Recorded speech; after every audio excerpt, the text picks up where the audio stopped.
Do you want to spend any time on objections you might hear and how to overcome them?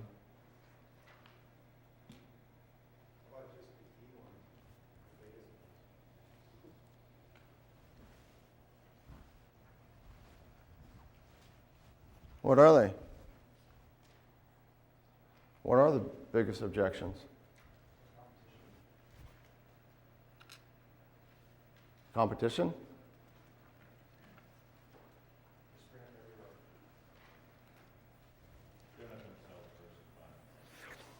They are springing up everywhere. Here's the dirty little secret in our industry.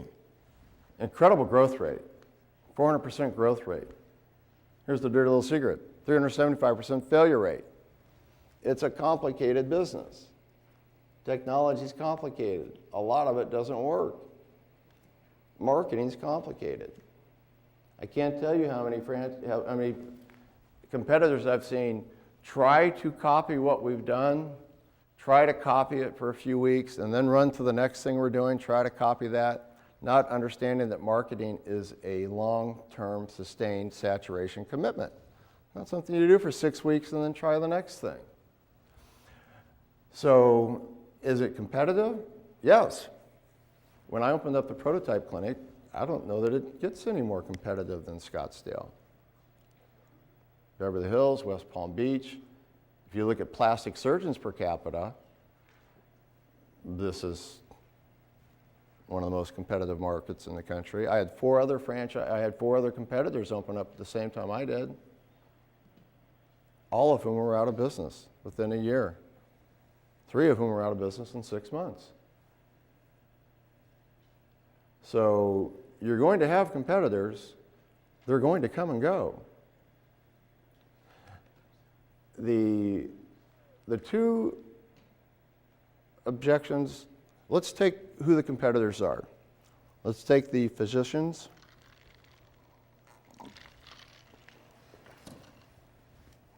The physician that's leased a laser that's put it in his practice is a non-factor.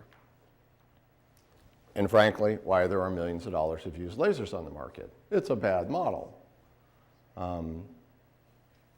If you're a woman going to your OBGYN and he's got a laser there and he's doing laser hair removal once a week, and you're Hispanic,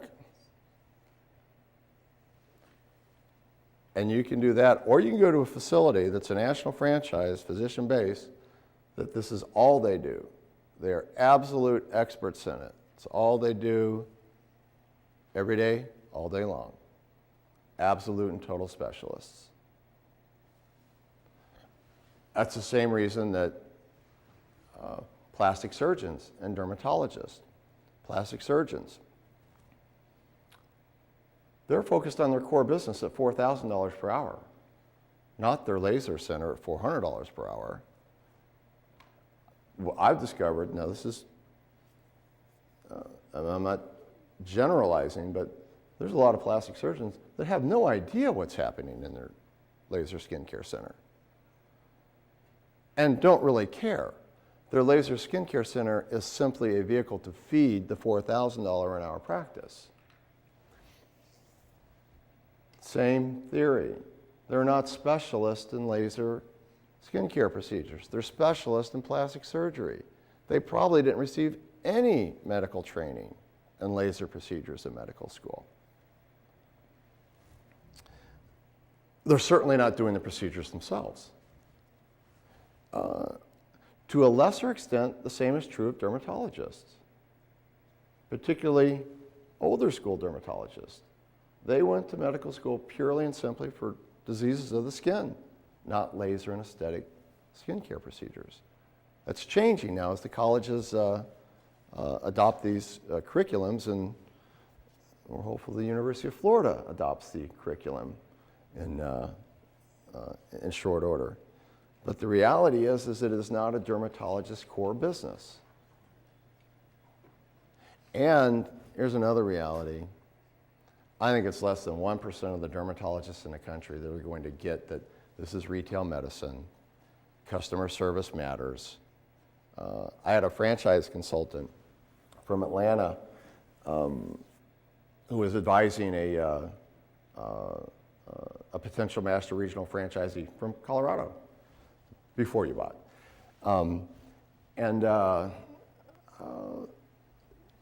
She said to me, Carl,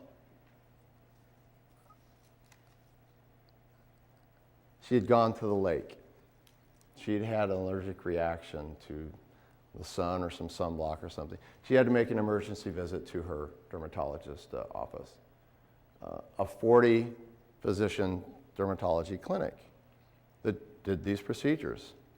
Well, she walked in, she got the standard medical office, PPO, HMO service, the front desk, sign in. I went to see my heart doctor, make sure my heart was sound. And the girl shoved the board at me, didn't even look at me. Did not even look at, just sign in. Okay. So she said, I did not know how you could compete with dermatologists until I went to this 40-person dermatology center. They had a few brochures on the wall, and that was it. And then I realized how easily it's going to be for you to not only compete, but dominate, because they just don't get it. And by the way, the technology is just as complicated for them. They will never get the marketing. Do you want to go to a spa where the massage is being done in the next room, a facial in the room next to you, people running around the running track, and have laser vein removal or a photofacial or microlaser resurfacing or even Botox? It's a bad model. And if you look at the expense of running a med spa of any, you're going to find very few profitable large med spas across the country. The laser procedure should generate a minimum of $400 per hour, an absolute minimum. Aesthetic procedures, $100. It's hard to get that to pencil out if you have high-end retail space, normal labor costs. It's not good math. Now, having said that, it's not like you have to put everybody out of business. There is room for a lot of people in the industry. Because the point I'm making is you have a far better mousetrap.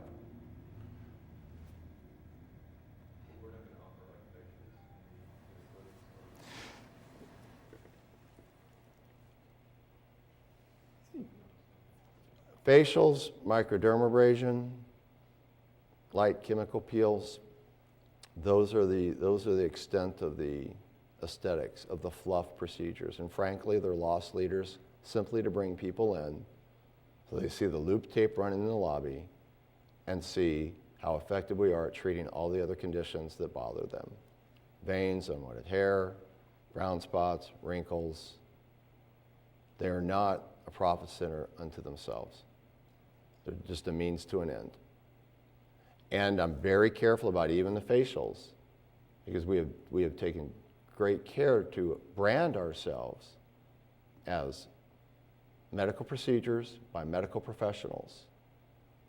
And facials are kind of getting on the fringe. So that's frankly as far as I see us going.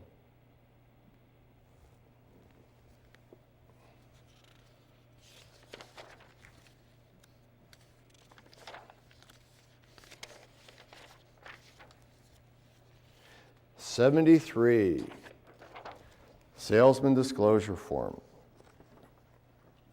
We should have from all of you a full and complete disclosure on who you are, disclose litigation history, if it's disclosable litigation.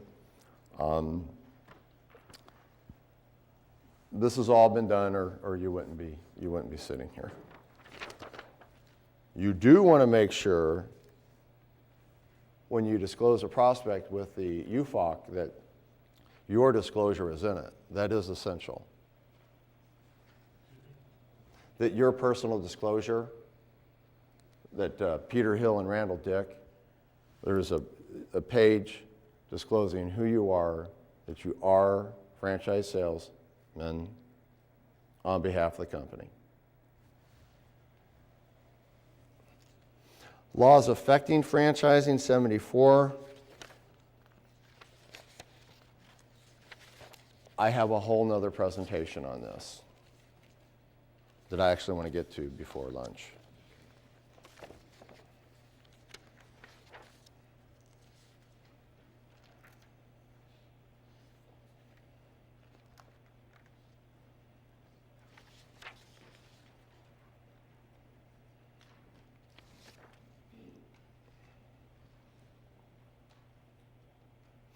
I am going to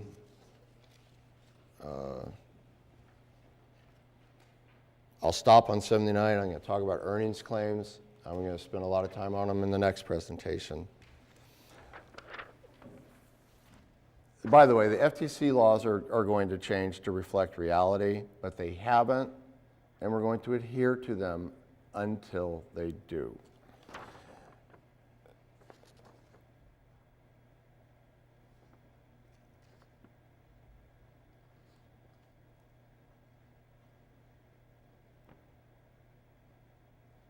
Earnings claims, you can't make profit projections, you can't make earnings claims. You can't tell someone they're going to make $100,000 per month. Your franchisees can. And that's why part of this process is that you need to educate during the franchise sales process to your franchisees. Validation is part of you becoming a franchisee. We know it's time consuming, but we are reliant upon you for it. We want your commitment to it. We're going to need you to share your valuable time to talk to potential franchise prospects, to go over your numbers, because we can't. If you set up that paradigm from the beginning, now most of our franchisees, I didn't set up that paradigm. They were simply thrilled with what was happening. Trishka Branson was talking for hours on end. She was just so excited about DermaCare. But I would set up that precondition as part of the sale. Prep them that you want them to, that you're going to need them to validate.